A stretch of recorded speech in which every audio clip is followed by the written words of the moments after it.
ऐसा माना जाता है कि जौ बोने की परंपरा शाकंभरी देवी से जुड़ी हुई है, जिससे जुड़ी कथा का वर्णन दुर्गा सप्तशती से किया गया है। दुर्गा सप्तशती के 11वें अध्याय में वर्णित कथा के अनुसार देवी और देवताओं की स्तुति से प्रसन्न होने पर शाकंभरी देवी सभी देवी देवताओं से कहती है कि देवताओं, जब पृथ्वी पर 100 वर्षों के लिए वर्षा रुक जाएगी और पानी का अभाव हो जाएगा, उस समय मुनियों के स्तवन यानी स्तुति करने पर मैं पृथ्वी पर अयोनिजा रूप में प्रकट होंगी और अपने 100 नेत्रों से मुनियों को देखूंगी। अतः मनुष्य शताक्षी नाम से मेरा कीर्तन करेंगे। देवताओं, उस समय मैं अपने शरीर से उत्पन्न हुए शाकों द्वारा समस्त संसार का भरण पोषण करूंगी और जब तक वर्षा नहीं होगी तब तक वे शाक ही सबके प्राणों की रक्षा करेंगे। ऐसा करने के कारण पृथ्वी पर शाकंभरी के नाम से मेरी ख्याति होगी और ऐसा माना जाता है कि देवी के शरीर से उत्पन्न हुए शाक जौ ही थे और इसीलिए हिंदू धर्म में कोई भी शुभ काम जौ के बिना अधूरा माना जाता है। साथ ही ये भी माना जाता है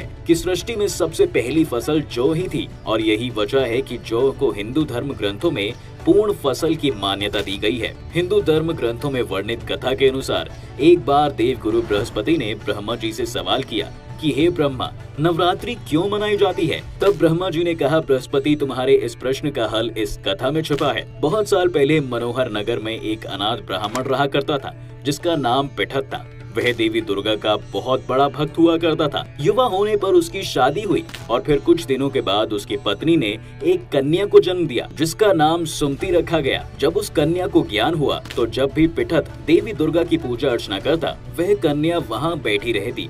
लेकिन एक दिन वह कन्या देवी दुर्गा की पूजा में बैठने की बजाय अपनी सहेलियों संग खेलने चली गई। यह देख पिठत अपनी पुत्री पर क्रोधित हो गया और उसके पास जाकर कहने लगा, रे दुष्ट, आज तुमने माँ दुर्गा की पूजा क्यों नहीं की? इस अपराध के लिए मैं तेरी शादी एक कुष्ठ रोग से ग्रसित युवक से कर दूंगा। पिता की बातें सुनकर सुमति को बड़ा दुख हुआ, लेकिन वह अपने पिता से बोली, पिताजी, मैं आपकी पुत्री हूँ और आप जैसा चाहें वैसा कर सकते हैं। अगर मेरे भाग में कुष्ठ रोगी पति ही लिखा होगा तो मैं क्या कर सकती हूँ? क्योंकि जो इंसान जैसा कर्म करता है उसे वैसा ही फल प्राप्त होता है। क्योंकि कर्म करना मनुष्य के अधीन है पर फल देना ईश्वर के अधीन है। अपनी पुत्री सुमति के मुख से ऐसी बातें सुनकर पिठत का क्रोध और बढ़ गया और इसी क्रोध में आकर उसने कुछ दिनों बाद अपनी कन्या का विवाह एक कुष्ठ रोगी से कर दिया। विवाह के बाद जब सुमति अपने ससुराल को जाने लगी तो पिठत ने कहा कि बेटा, अपने कर्मों का फल भोगो, देखें भाग्य के भरोसे रहकर क्या करती हो। पिता की बातें सुनकर सुमति सोचने लगी, क्या सच में मेरा भाग्य इतना खराब है जो मुझे कुष्ठ रोगी से ग्रस्त पति मिला?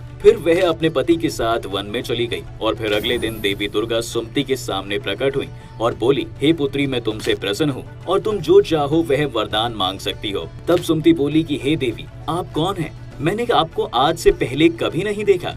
तब माँ दुर्गा बोली, हे पुत्री, मैं आदि शक्ति भगवती हूँ और मैं तुम्हारे पूर्व जन्म के पुण्य के प्रभाव से प्रसन्न हूँ। देवी दुर्गा की बातें सुनकर सुमति ने कहा, माँ, मैं पिछले जन्म में कौन थी? कृपया मुझे विस्तार से बताइए। देवी बोली, पुत्री, पिछले जन्म में तुम भील की पत्नी थी। एक दिन तुम्हारे पति ने चोरी की और सिपाहियों ने तुम दोनों को पकड़कर कारागार में बंद कर दिया। उन लोगों ने तुम दोनों को भोजन भी नहीं दिया।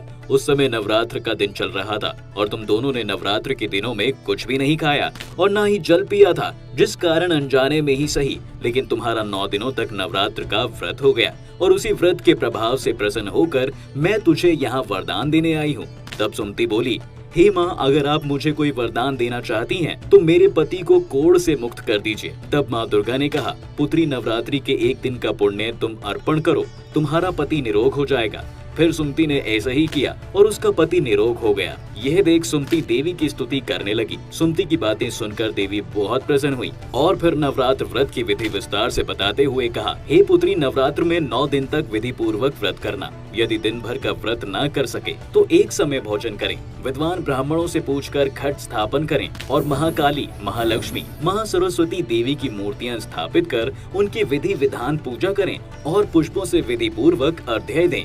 इन 9 दिनों में जो कुछ दान कर सकती हो वो जरूर करना। नवरात्र व्रत करने से अश्वमेध यज्ञ का फल मिलता है। इसके बाद देवी अंतर ध्यान हो गई। तो मित्रों, आपको नवरात्र से जुड़ी ये कथा कैसी लगी? नीचे कमेंट करके अवश्य बताएं। आज की वीडियो में बस इतना ही।